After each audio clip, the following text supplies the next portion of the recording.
La Commission reprend ses travaux. Je vous rappelle que nous sommes réunis afin de procéder à des consultations particulières sur le projet de règles abrogeant la disposition qui prohibite la vente, le service et la consommation de boissons alcooliques à l'intérieur des aires de jeu. Alors, collègues, cet après-midi, nous entendons les représentants de l'Association des centres en réadaptation en dépendance du Québec, l'Association des centres de traitement des dépendances du Québec et le Centre Dollard Cormier. Alors, M. Soucy, Mme Lecomte, bienvenue à notre commission. Vous avez 10 minutes pour faire votre présentation, suivi d'un échange avec les membres de la commission. Et collègues, je vous rappelle que le groupe formant le gouvernement ont 22 minutes pour l'échange avec nos invités. L'opposition officielle, 20 minutes. 22 minutes. Et le deuxième groupe d'opposition, 5 minutes. Alors, pour le faire une transcription, si vous pouvez donner votre nom et votre titre avant de commencer avec certainement votre collègue. Alors, bienvenue. Merci, Monsieur le Président, Mesdames, Messieurs les députés. Je suis Claude Soucy, président du Conseil d'administration de l'Association des centres de réadaptation à dépendance du Québec et président du Conseil d'administration du Centre de réadaptation de Québec. Je suis accompagné de Madame France Lecomte, qui est la directrice des services à la clientèle au centre de dépendance de Montréal, Institut universitaire en dépendance. L'Association des centres de réadaptation en dépendance du Québec remercie les membres de la Commission de lui permettre de présenter son avis et ses recommandations dans le cadre des consultations particulières sur le projet de règles abrogeant la disposition qui prohibe la vente, le service et la consommation de boissons alcooliques à l'intérieur des aires de jeu. Je souhaite d'abord rappeler que l'Association des centres de réadaptation en dépendance du Québec regroupe tous les établissements publics ayant une mission de centre de réadaptation en dépendance. Ce sont les centres de réadaptation en dépendance qui, au Québec, assument 90% de l'offre de services faite aux joueurs pathologiques. Alors qu'une large proportion de la population du Québec joue aux jeux de hasard et d'argent, un très petit pourcentage d'entre elles développera au cours de sa vie un problème de jeu pathologique. En 2002, le taux de prévalence du jeu pathologique au Québec était de l'ordre de 0,8 %. Les études plus récentes menées par Louise Nadeau et Sylvia Queiroz indiquent que ce taux se situe aujourd'hui autour de 0,7 %. Ainsi donc, la très grande majorité des Québécois jouent aux jeux de hasard et d'argent sans développer de dépendance ou de problèmes particuliers.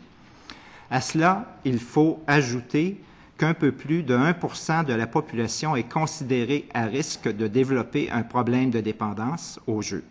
Bien que cette population de joueurs à risque demeure actuellement mal connue et que la littérature soit encore peu éclairante sur leur motivation, nous savons que certains facteurs engendrent un risque pour les gens de développer un problème de jeu ou, à l'inverse, les protègent contre un tel sort.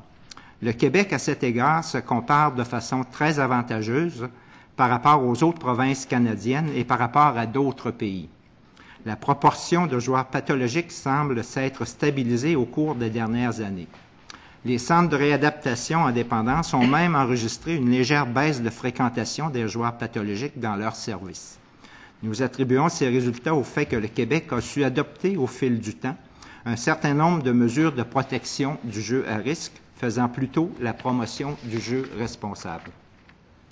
Dans le cadre du programme expérimental sur le jeu pathologique du ministère de la Santé et des Services sociaux du Québec, les données provenant des sites expérimentaux indiquent que les usagers des services de traitement se composent principalement d'hommes, dans une proportion des 2/3, de personnes âgées entre 35 et 54 ans, de personnes veuves, séparées ou divorcées et d'individus possédant une scolarité de niveau secondaire ou moindre.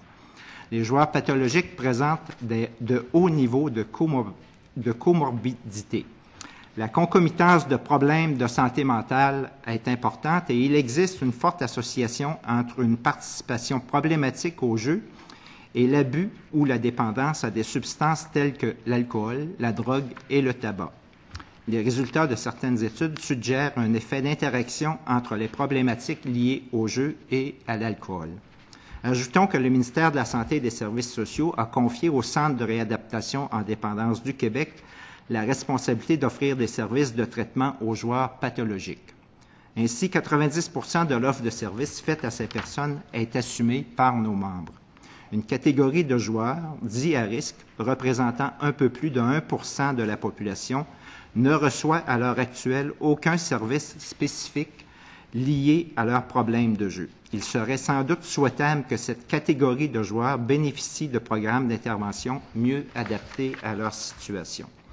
Le Québec a mis en place au fil du temps un certain nombre de mesures qui agissent comme des facteurs de protection du jeu à risque ou du jeu problématique. De notre point de vue, ces facteurs de protection expliquent sans doute en partie les faibles taux de prévalence du jeu pathologique au Québec. Mentionnons parmi ceux-là la concentration des aires de jeu dans les salons de jeu ou les casinos et par le fait même la diminution de l'offre de jeu dans les bars où se trouvent les appareils de loterie vidéo. Le fait que ces aires de jeu soient encadrées et réglementées par l'État et le fait que des mesures d'auto-exclusion ainsi que des mesures de gestion de crise aient été mises en place dans ces aires de jeu afin de prévenir les problèmes associés aux jeux pathologiques. Il en est ainsi des règles qui prohibent la vente, le service et la consommation de boissons alcooliques à l'intérieur des aires de jeu. On sait que l'alcool agit comme un désinhibiteur qui, généralement, augmente la prise de risque chez le joueur compulsif. Plusieurs études ont démontré que l'association de l'alcool et du jeu pouvait conduire à des pertes de contrôle. L'obligation pour le joueur de devoir quitter l'aire de jeu pour consommer des boissons alcooliques agit souvent comme un frein et constitue par le fait même une mesure de protection du jeu à risque. Ainsi, la décision d'abroger la disposition prohibant la vente, le service et la consommation de boissons alcooliques à l'intérieur des aires de jeu peut conduire certains joueurs ayant des comportements problématiques à augmenter la prise de risque et la perte de contrôle. Nous sommes particulièrement préoccupés par la tranche de 2% de la population qui, soit en tant que joueur à risque, soit en tant que joueur pathologique, est susceptible de développer des problèmes encore plus importants. Une fois ces mises en garde faites, et dans la mesure où le gouvernement maintient sa décision, l'Association des centres de réadaptation en dépendance du Québec souhaite formuler 4 recommandations. Considérant qu'il n'existe au Québec aucune instance chargée d'observer les taux de prévalence du jeu à risque et du jeu pathologique parmi la population, l'Association recommande de confier à l'Institut national d'excellence en santé et en services sociaux le mandat de mettre en place un observatoire de manière à exercer une meilleure surveillance des comportements à risque ou des problématiques en lien avec les jeux de hasard et d'argent. Plus particulièrement concernant le changement réglementaire proposé et considérant que près de 2% de la population présente déjà une relation problématique avec le jeu, l'Association recommande la création d'un groupe d'experts indépendants afin d'évaluer et de faire le suivi de ce changement réglementaire sur une période suffisamment longue, de manière à en évaluer les impacts sur les habitudes de jeu des Québécois. Aussi, si les prétentions du ministre des Finances à l'effet que la levée de la prohibition de la vente, du service et de la consommation d'alcool dans les aires de jeu sont susceptibles de générer 40 millions de dollars de revenus supplémentaires à l'État, l'Association recommande qu'une partie de cette somme soit investie dans le développement de nouveaux services ou de programmes d'intervention pour la population des joueurs à risque, qui représentent un peu plus de 1% de la population du Québec et pour lesquels il n'existe à l'heure actuelle aucun service spécifique. Enfin, considérant que les centres de réadaptation en dépendance du Québec sont déjà responsables de 90% de l'offre de services faite aux joueurs pathologiques au Québec, qu'ils ont depuis 10 ans développé une expertise spécifique dans le traitement du jeu pathologique, l'Association recommande que le gouvernement leur confie la responsabilité de développer dans chacune des régions du Québec un programme d'intervention spécifique pour les joueurs dits à risque. En terminant, nous espérons que les commentaires de l'Association seront utiles aux membres de la Commission et qu'ils permettront au gouvernement de prendre les meilleures décisions dans un souci de promotion du jeu responsable et de protection des plus vulnérables de notre société. Nous vous remercions de votre attention et sommes maintenant prêts à répondre à vos questions. Monsieur Soucy, merci pour votre présentation. Maintenant, le groupe formal le gouvernement pour une période de 22 minutes. Madame, Monsieur le député d'Argenteuil. Merci, Monsieur le Président. Bonjour. Bonjour. Merci d'être là pour nous éclairer dans la démarche que nous allons faire, qui nous amènera à une prise de décision. Alors, si je comprends, vos organismes accompagnent les joueurs pathologiques qui tentent de s'en sortir. Donc, ces organismes apprennent l'histoire de chaque joueur qui se présente et sont à même de mieux comprendre comment s'est développé ce problème de jeu. Alors, ma question, Monsieur le Président, c'est, selon l'expérience des organismes, ces derniers peuvent-ils nous dire si l'essentiel des joueurs compulsifs ont des habitudes de jeu généralement liées aux appareils de loterie vidéo dans les bars ou des habitudes qui seraient liées au casino? Alors, est-ce qu'on peut nous expliquer aussi les étapes qui mènent généralement à cette problématique de jeu compulsif? Alors, je pense que la majorité, je pense qu'on le dit dans l'avis de l'association, la majorité des personnes utilisent le jeu de façon adéquate. Mais il y a 1,7% de la population qui développe une problématique de jeu. Beaucoup de ces personnes-là ont de la difficulté avec les appareils de loterie vidéo, mais il y en a une forte proportion aussi qui présentent des difficultés dans le casino. Puis dans le casino, il y a aussi des appareils de loterie vidéo, il y a des aires de jeu, des tables de jeu, mais il y a aussi des appareils de loterie vidéo. Comment se développe une dépendance? Bien, une dépendance, il y a 3 facteurs importants. Il y a l'individu, le contexte et le jeu. Et on appelle ça, dans le réseau de la dépendance, la loi de l'effet. Et c'est ces 3 facteurs-là qui font qu'une personne développe une dépendance. C'est pas seulement le jeu, c'est qui elle est comme individu, quels sont ses facteurs de risque et ses facteurs de protection, elle vit avec qui, et c'est quoi son contexte de vie pour qu'une personne développe une dépendance. Puis, c'est un petit peu sournois, hein? On commence doucement à jouer. On pense qu'on va se refaire, on continue à jouer, on perd des sous, mais il y a une distorsion cognitive. On est convaincu dans notre tête que la machine ou la table de jeu va nous remettre l'argent qu'on a perdu. Et c'est vraiment une distorsion cognitive. Monsieur le député d'Argenteuil. Oui, Monsieur le Président, une toute petite question, puis une suivante. Vous avez parlé, Madame, d'1,7% de la population. 1,7% de la population globale ou 1,7% des joueurs? 1,7% de la population en général. En général? Oui. D'accord. Alors, on s'entend, Monsieur le Président? Oui. Ça va. Le risque des jeux, il y a sûrement un lien aussi avec l'évolution du jeu au Québec. Je veux dire, depuis 1992, la situation a changé considérablement. Je constate en regardant certains documents que depuis 1992, il y a eu 16 décisions ou décrets qui sont venus modifier en ajoutant, après le Casino de Montréal, le Casino de Charlevoix, le Casino de Laclémie. Et sur ces 16 projets de loi-là, il y en a 12 qui sont venus du gouvernement libéral et 4 du gouvernement du Parti québécois. Et dans les 12 partis libéraux, il y a l'implantation du jeu en ligne. Et c'est là-dessus que j'aimerais que vous entendre un petit peu parce que dans les 3 facteurs de risque que vous avez mentionnés, l'individu, le contexte et le jeu, on les trouve très bien aussi dans les jeux en ligne qui, à mon avis, sont à risque parce qu'il n'y a aucune surveillance comparativement au casino. Si on en venait à permettre la vente d'alcool, on est dans un lieu où il y a un encadrement systématique. Alors, est-ce que cette dépendance et ce risque de combinaison alcool et jeu qui n'est pas souhaitable, est-ce qu'elle risque pas plus de développer la dépendance dans les jeux en ligne où l'individu est seul à lui-même et donc rencontre très bien les 3 critères que vous avez mentionnés par rapport à l'encadrement possible au casino. Madame Lecomte. Oui, il y a 2 questions que vous m'adressez. La première est en regard des jeux en ligne.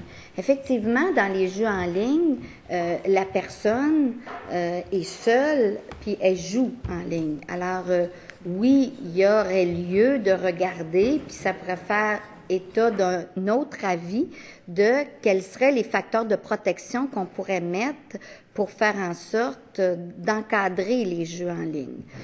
L'objectif de notre présentation aujourd'hui, c'était de regarder la consommation d'alcool dans les aires de jeu. On sait que l'alcool, c'est un produit qui est un dépresseur, donc qui désinhibe, qui amène le joueur ça augmente la prise de risque, l'alcool, et ça fait en sorte d'augmenter la perte de contrôle. Le produit même, l'alcool, favorise ça. Ce que les joueurs nous disent, puis on va le présenter, le point de vue des joueurs, à 5 heures avec le Centre de l'art Cormier, puis je vais y aller un petit peu. Là, ce que les joueurs nous disent, c'est à partir du moment où ils doivent quitter leur appareil de loterie vidéo ou la table de jeu, ben c'est une façon de cesser le cycle de cette dépendance-là et de pouvoir se reprendre en main et de regarder qu'est-ce que j'ai perdu, quels sont les objectifs que je me suis fixés, puis est-ce que je devrais pas retourner à la maison. C'est la même chose pour le tabac. Quand on a quand on a fait l'interdiction de fumer dans les bars où il y avait des appareils de loterie vidéo, bien, les clients nous le disaient. Je quitte la machine, la même chose de parallèle avec la table de jeu. Je quitte la table de jeu et quand je suis dehors et que je fume ou quand je vais me chercher un verre d'alcool, on peut faire le même parallèle, c'est là que je reprends le contrôle de ma situation et de ma problématique. C'est là que je fais un temps d'arrêt et que je brise ce cycle-là. Monsieur le député d'Argenteuil. Une petite dernière, M. le Président. Je reviens à ma première question dans la différence entre les loteries vidéo dans les bars et les habitudes au casino. Est-ce qu'il y a est-ce qu'on connaît une proportion reliée un à l'autre? Est-ce qu'il y a des études qui viennent démontrer cette proportion-là? Peut-être qu'on va attendre la présentation de Brigitte à 5 heures, puis que Brigitte va être mieux à même de répondre à cette question-là en regard des appareils de loterie vidéo et des tables, parce qu'elle est vraiment concentrée sur les joueurs. Madame la députée de Masson. Oui, bonjour. Merci d'être là, de nous apporter votre éclairage dans le processus que nous avons entrepris ce matin. Ce matin, on a eu les gens de l'Auto-Québec qui nous ont présenté le portrait aussi de la situation du glissement de la clientèle qui délaisse les casinos officiels pour aller vers des casinos à l'extérieur. La concurrence est vive et à cet endroit-là, l'alcool est permis aux tables de jeu. Donc, de tout là aussi, ce qui nous amène devant aussi cette commission-là à regarder cette avenue-là pour les Québécois, parce qu'on est bien conscient aussi qu'à l'Auto-Québec, aussi, les revenus de l'Auto-Québec servent à la population du Québec, et si cette avenue-là, on la laisse glisser aussi, alors là, à ce moment-là, ces gens-là, on n'a pas de contrôle, mais ils vont aller consommer ailleurs.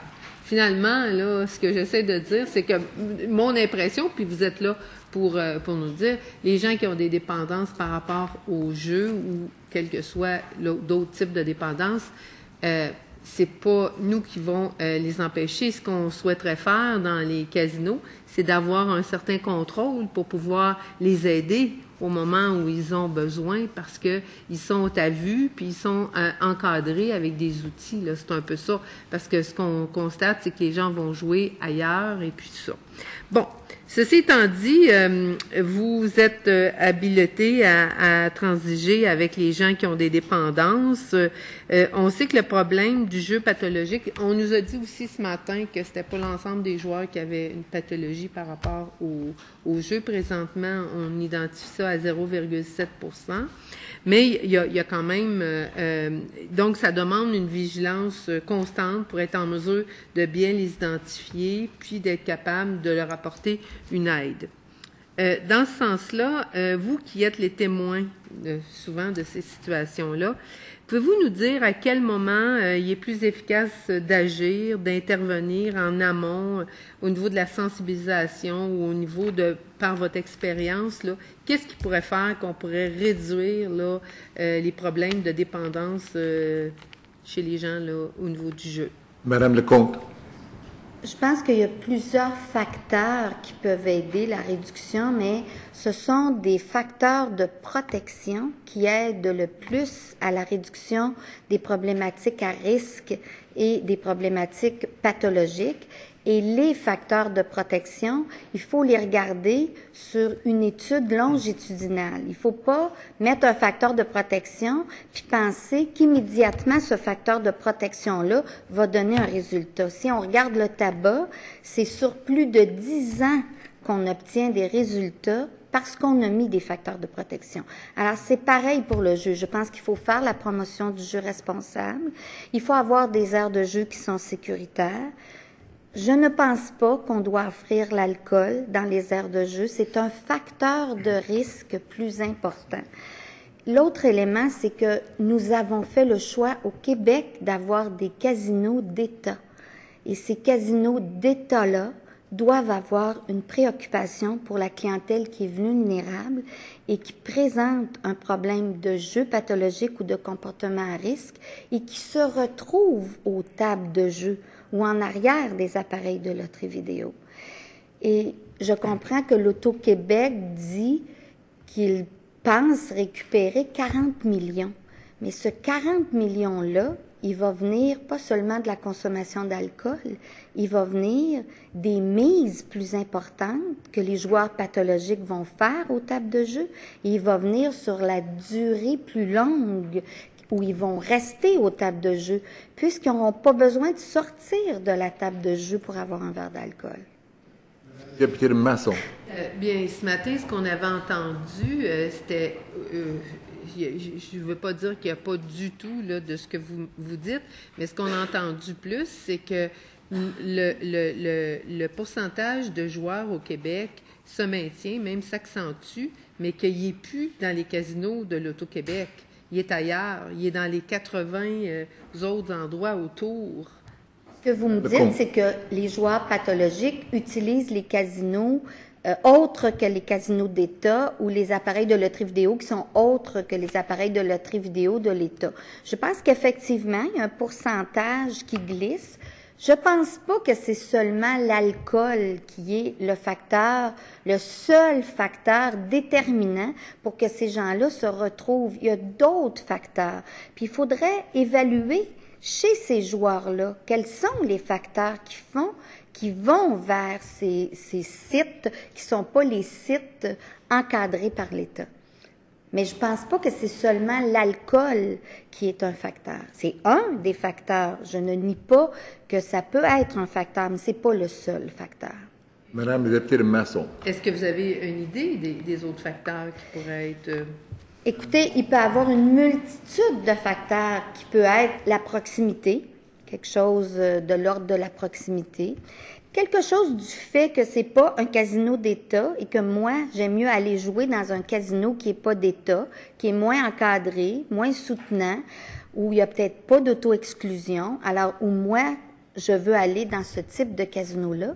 Mais je pense qu'on aurait avantage à faire une recherche puis à aller voir quels sont ces facteurs-là qui incitent ces joueurs-là à quitter le casino puis à aller vers un autre site de jeu.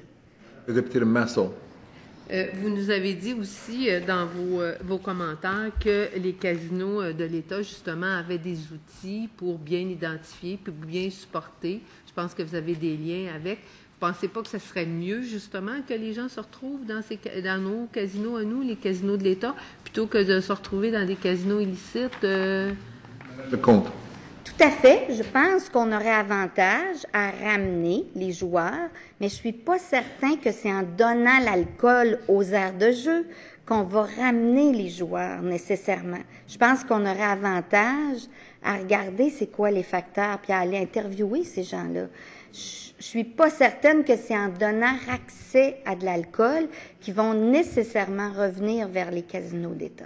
Madame le député de Masson. Bien, de toute façon, vous, quand vous dites donner l'alcool, on ne donnerait pas l'alcool. Je comprends très bien, là, okay, mais... c'est bon. Ben, c'est parce que vous savez qu'il y a des endroits où carrément c'est gratuit. Donner, non, ça peut être je me suis mal exprimée, là. OK, non, je voulais juste être certaine. Permettre aux gens d'acheter de l'alcool et de le consommer directement à la table de jeu. Madame le député de Sainte-Rose. Merci, Monsieur le Président. Alors, bonjour. Bonjour. Je reviens sur ce que vous dites. En fait, vous dites qu'il n'y a pas d'études spécifiques là, qui démontrent que le fait de permettre l'alcool aux tables de jeu est un facteur qui inciterait les gens à revenir vers les casinos d'État. Mais à ce moment-là, est-ce que c'est démontré finalement cette relation problématique entre la consommation d'alcool aux tables de jeu et le jeu pathologique? Madame Lecomte. Excusez-moi. Ce qui est démontré, c'est qu'il y a une relation de cause à effet entre la consommation d'alcool et le jeu. On sait que chez les joueurs pathologiques, il y en a une forte proportion qui ont aussi des problématiques d'alcool. Donc, il y a une relation, il y a une interaction entre le fait de jouer et de consommer de l'alcool qui accentue la problématique de jeu. Parce que la personne, en consommant de l'alcool, elle se met plus à risque. C'est un facteur de risque supplémentaire, l'alcool. C'est un dépresseur qui amène les gens à prendre une plus grande prise de risque. C'est comme la conduite automobile. Quand on consomme de l'alcool, on a une prise de risque plus importante dans la conduite automobile. Alors, le même parallèle se fait avec le jeu. Et, oui. Et cette association entre l'alcool et le jeu dont on parle, là, est-ce que, à ce moment-là, je reviens un petit peu avec ce que ma collègue vous proposait, est-ce que ce serait pas plus responsable pour un gouvernement de mettre en place des mesures qui vont favoriser le jeu dans un endroit où ce sera mieux réglementé et pour éviter que les joueurs, surtout les joueurs pathologiques, qui peuvent développer une dépendance ou qui peuvent, finalement avoir une problématique assez sérieuse, est-ce que c'est pas plus responsable de nous assurer de les canaliser et de faire en sorte qu'ils viennent jouer le plus possible dans un endroit réglementé où, je souligne aussi, 99% de la clientèle ne sont pas des joueurs pathologiques. Donc, il y a une expérience, disons, de loisir, il y a une expérience comme aller souper dans un restaurant et prendre une bouteille de vin, où il y a toujours un niveau de responsabilité de l'individu, et c'est pas parce qu'on est dans un restaurant et qu'on consomme de l'alcool qu'on a un problème d'alcool, au même titre que c'est pas parce qu'on est dans un casino et qu'on prend une consommation à une table de jeu qu'on a un problème d'alcool ou qu'on est un joueur pathologique. À ce moment-là, mais compte tenu qu'on sait que ça existe, le jeu pathologique, pour une faible proportion quand même de la clientèle des casinos, est-ce qu'on ne devrait pas tout mettre en place pour nous assurer de leur permettre de jouer dans un encadrement le plus sécuritaire possible? Monsieur Soucy.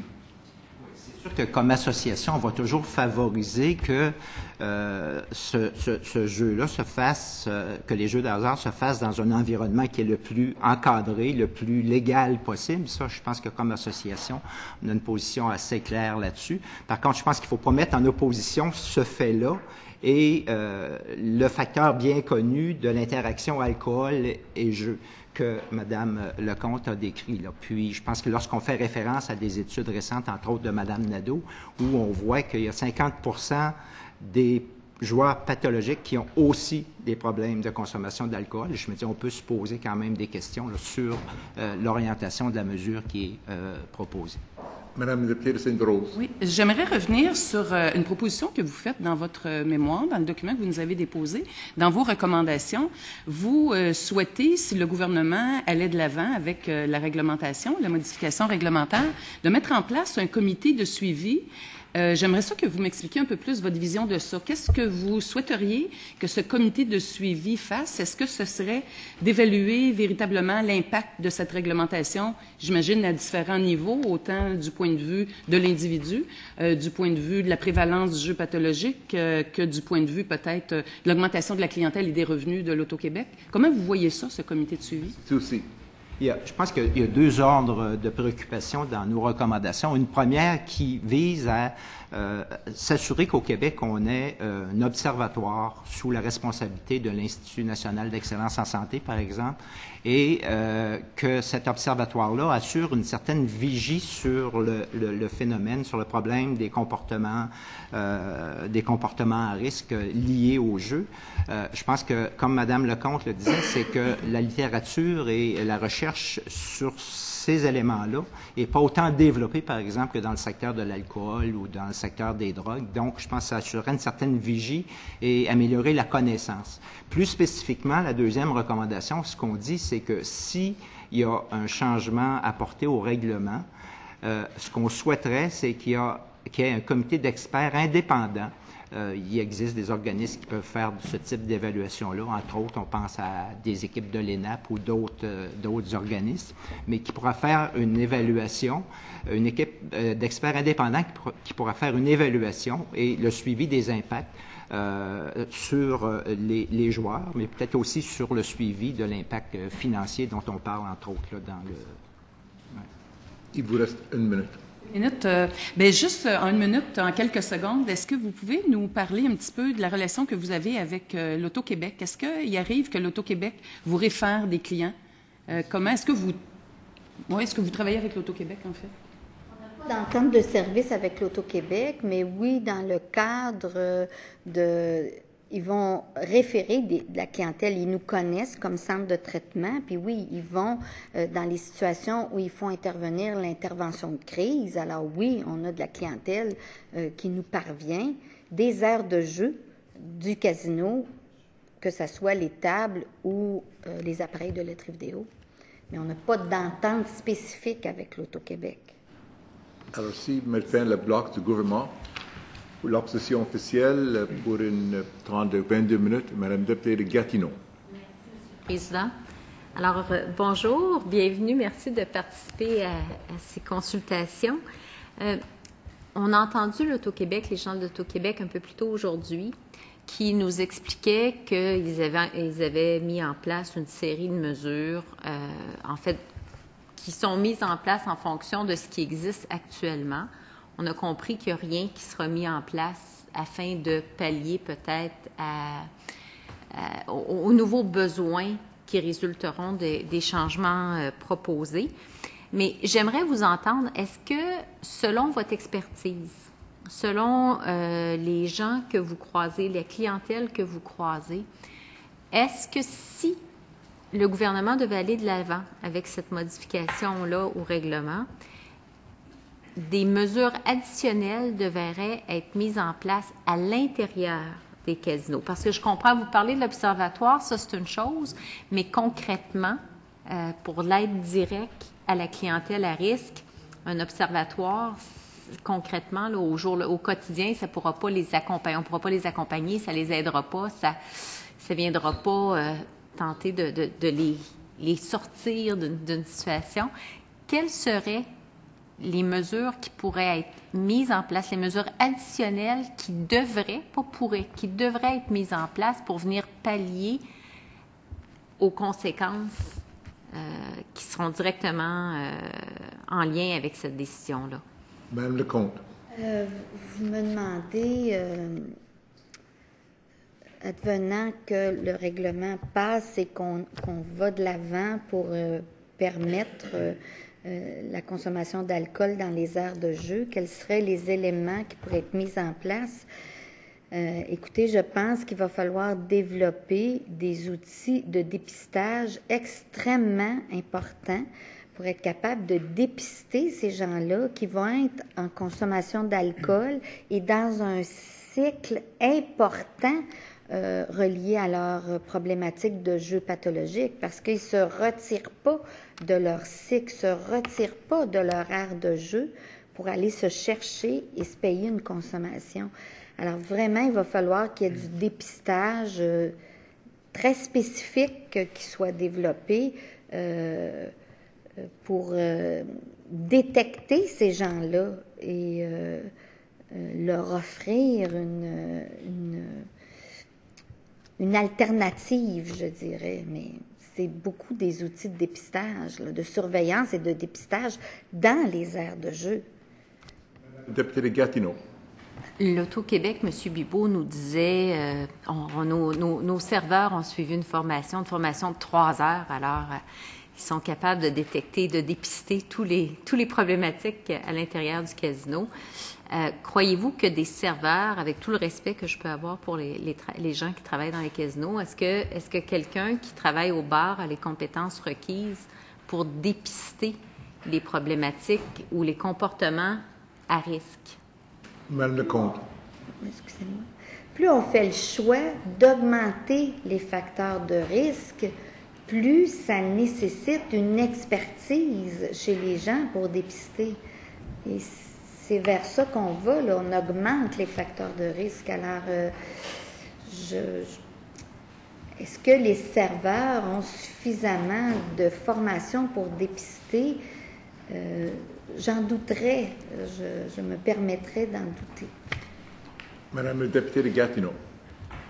Quel serait, à votre avis, le profil des gens qui devraient être formés, qui devraient être appelés à intervenir dans les casinos? Madame Lecomte.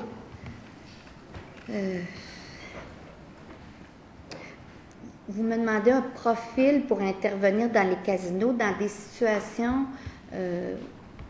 pour prévenir, parce que dans une situation de crise, il y a une intervention dans le casino qui est faite, puis il y a des professionnels qui se déplacent quand il y a une situation de crise. Vous me demandez plus pour prévenir.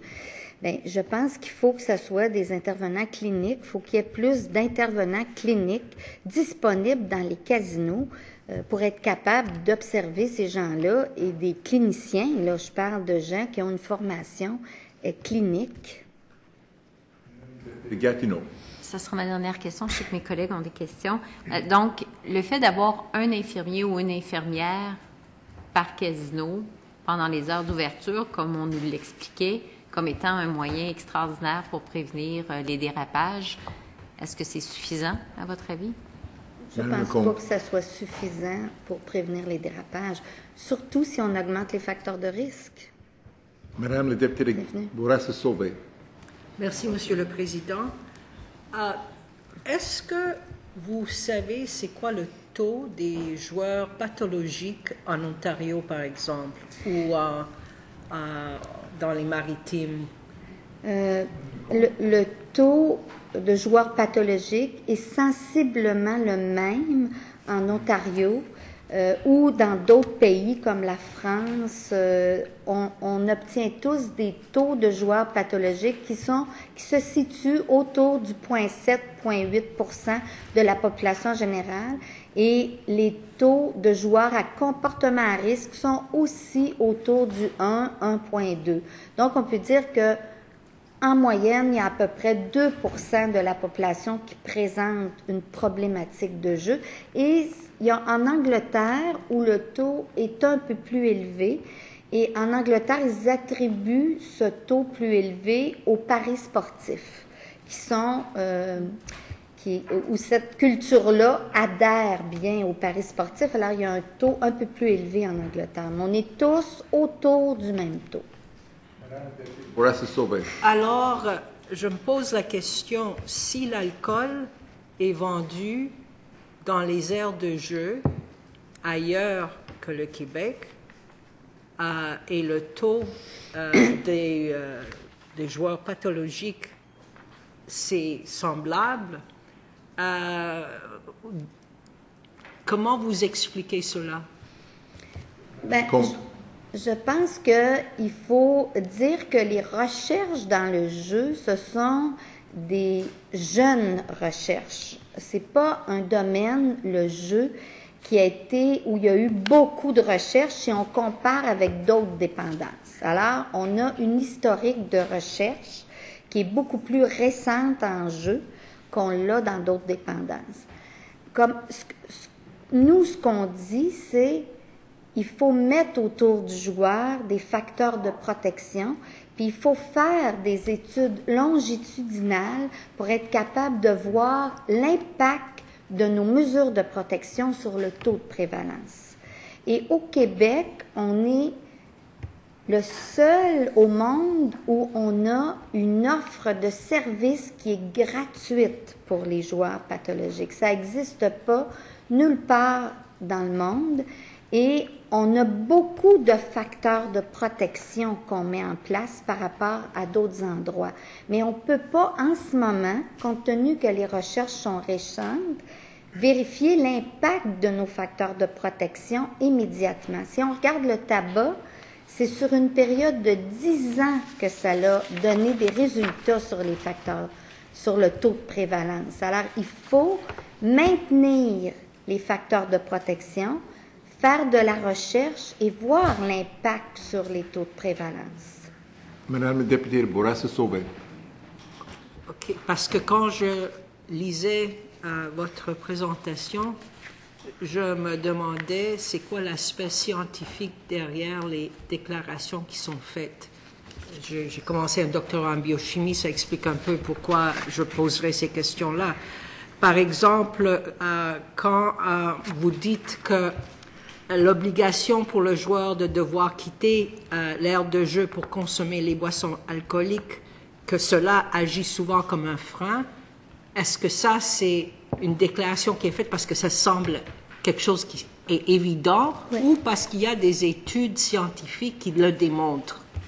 Il y a des études scientifiques. Maintenant, je ne serais pas à même de vous dire est-ce qu'il y a une étude scientifique qui a démontré ça, mais les joueurs nous le disent. Okay. Et il y a des déclarations des joueurs qui nous le disent, qui nous disent que quand ils doivent aller dehors fumer une cigarette ou s'ils ont à aller se chercher un verre d'alcool au bar, que ça brise leur cycle et que ça permet de reprendre contrôle. Et ça, les joueurs nous le disent. Comment est-ce que le taux de 0,7% ou 1% a été calculé? Comment vous êtes arrivé à ces chiffres-là?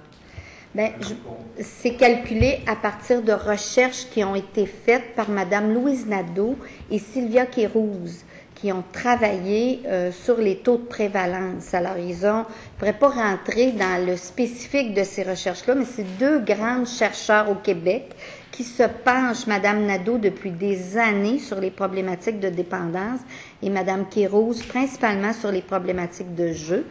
Et ils font des études pour être capables de déterminer le taux de prévalence, comme on le détermine pour l'alcool, comme on le détermine pour d'autres produits.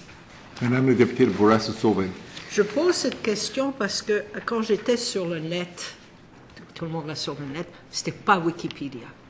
Et j'étais sur le net, j'ai trouvé d'autres études, j'ai trouvé des études de Smart et Ferris, etc. Et eux, c'était par des appels téléphoniques. Alors je me dis, comment ça peut être valable?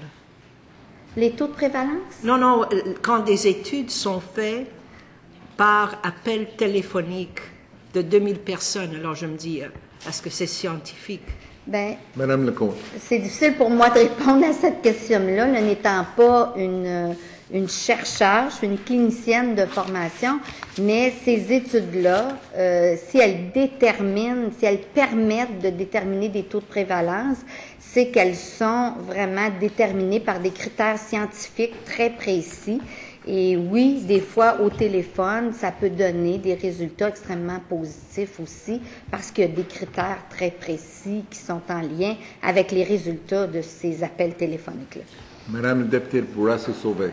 Une dernière question. Je ne sais pas comment les gens font pour aller jouer sur le net, mais je présume que c'est assez facile et ils le font à partir de leur chez eux. Oui. Et l'alcool, c'est tout à fait... C'est facilement accessible à l'intérieur d'une maison. Est-ce qu'il y a des études qui ont été faites là-dessus dont vous pouvez être au courant? Et est-ce que vous voyez que vraiment, si l'alcool est vendu dans une aire de jeu, ça change beaucoup pour celui qui est un joueur pathologique? Parce que le joueur pathologique, je présume, va aussi jouer à l'intérieur de son chez lui. Il n'y a aucune raison d'aller au casino pour le faire. Il va jouer chez lui. Alors, chez lui, il n'est pas du tout protégé. Et donc, si on impose ça au casino, qu'est-ce qu'on réussit vraiment à faire? Madame Lecomte. Excusez-moi, je parle trop vite. Je pense qu'on ne peut pas réglementer la vie privée des gens. Hein? Les gens sont dans leur maison et oui, il y a des facteurs de risque importants. On ne peut pas réglementer. On peut faire du dépistage, on peut faire de la promotion du jeu responsable pour ces gens-là. On peut leur offrir une offre de service quand ils vont venir nous voir. On peut faire beaucoup de choses. Mais dans les aires de jeu d'un casino d'État, je pense qu'on a une responsabilité à l'égard des joueurs pathologiques qui sont présents et de leur grande vulnérabilité. Et on a à se questionner si on ajoute un facteur de risque ou si on maintient les facteurs de risque qui sont là, parce qu'il y en a déjà, puis qu'on encadre bien ça. Je considère que c'est ajouter un facteur de risque, puis on est devant un produit qui est de l'alcool, qui est un dépresseur, et qui va désinhiber la personne. Madame la députée, Monsieur le député Jean Talon. Il vous reste combien de temps, Monsieur le Président? Il vous reste 8 minutes. Merci, Monsieur le Président. D'abord, merci d'être ici, puis félicitations pour la présentation, parce que c'est très formateur. Puis on veut justement entendre les experts dans ce domaine. C'est quoi l'impact d'avoir la consommation d'alcool dans l'aire de jeu? Et si vous la façon dont vous l'expliquez aujourd'hui, c'est quand même plus que d'avoir allé au bar, où le bar est à 10 ou 15 mètres, ça brise un cycle. Et vous l'avez expliqué, mais j'aimerais ça que vous partiez du principe que la personne qui est vulnérable joue, donc représente un risque important. Et le fait de consommer sur place, elle n'a pas cette pause de repos qui fait qu'elle va arrêter de jouer et de boire.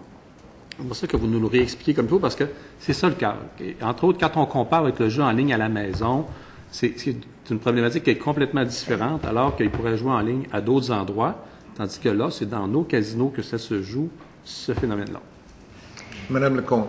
Alors, bien évidemment, quelqu'un qui est à la table de jeu puis qui joue, il est bien installé dans son cycle de « je fais une mise, il y a un résultat, je refais une mise, puis il y a un résultat ». Il y a quelque chose, le cycle est bien installé à l'ère de jeu. Alors, si on veut briser ce cycle-là, il faut que la personne sorte de la table de jeu pour être capable de se reprendre et de récupérer sur le plan cognitif des éléments importants pour se refaire une prise de position. Alors que quand je reste sur la table, je suis toujours en distorsion cognitive. Je me dis, c'est pas cette fois-ci que j'ai gagné, ça va être la prochaine fois. La roulette, elle va rouler pour moi. Il y a une distorsion cognitive que j'ai. Quand je brise ce cycle-là, quand je sors de la table, je reprends mon raisonnement et mon jugement pour être capable de me dire, bien, aujourd'hui, j'en ai perdu beaucoup par rapport à mes gains. Je m'étais fixé un montant, je l'ai beaucoup dépassé. Il y a quelqu'un à la maison qui m'attend. Peut-être que c'est le temps que je quitte. Jean Talon. Ce que vous venez d'expliquer, c'est vrai pour les joueurs compulsifs, mais est-ce qu'on peut dire que c'est vrai également pour la personne qui joue habituellement, sans compulsion, puis qui, en présence d'alcool, va avoir ce comportement? Tout à fait, c'est vrai pour tout le monde. C'est vrai pour tout le monde. Pour les joueurs à risque, pour les joueurs récréatifs, puis pour les joueurs pathologiques. C'est vrai pour tout le monde. L'alcool, quelle que soit ma difficulté au niveau du jeu, a un effet de désinhibition et m'amène à prendre des risques plus élevés. Monsieur le député Jean Talon. Continuons notre raisonnement. On sait qu'au Québec, on a l'endroit où il y a le moins de joueurs compulsifs. Peut-être parce que l'offre de jeu est moins libérale. Et puis, à ce moment-là, si vous étiez dans un endroit, Atlantic City, puis vous faisiez un diagnostic de population qui a un haut taux de joueurs compulsifs, un haut taux de problèmes, qui ont des problèmes, des difficultés sociales, de familiales, parce qu'il y a une problématique de jeu, iriez-vous jusqu'à leur recommander de mettre en place une mesure telle que de cesser d'avoir de l'alcool dans les aires de jeu pour diminuer sur quelques années cette problématique? Oui. Madame Lecomte. Oui, je recommanderais ça. Et je recommanderais qu'on fasse une recherche puis qu'on vérifie l'impact de ça. Alors oui, je recommanderais ça. Okay. Monsieur le député Jean Talon. Troisième partie du raisonnement. Quand on a des comportements qui sont inadéquats, comme gouvernement, comme société, on veut protéger. Si on suit le raisonnement qu'on permet l'alcool dans les aires de jeu pour que la population vienne jouer dans nos casinos parce qu'on n'est pas en compétition avec les autres, seriez-vous prêt à accepter le principe qu'on devrait accepter également le tabagisme, compte tenu qu'il y a de plusieurs casinos que les gens ont le droit de fumer et ça garderait les gens localement? Madame Lecomte.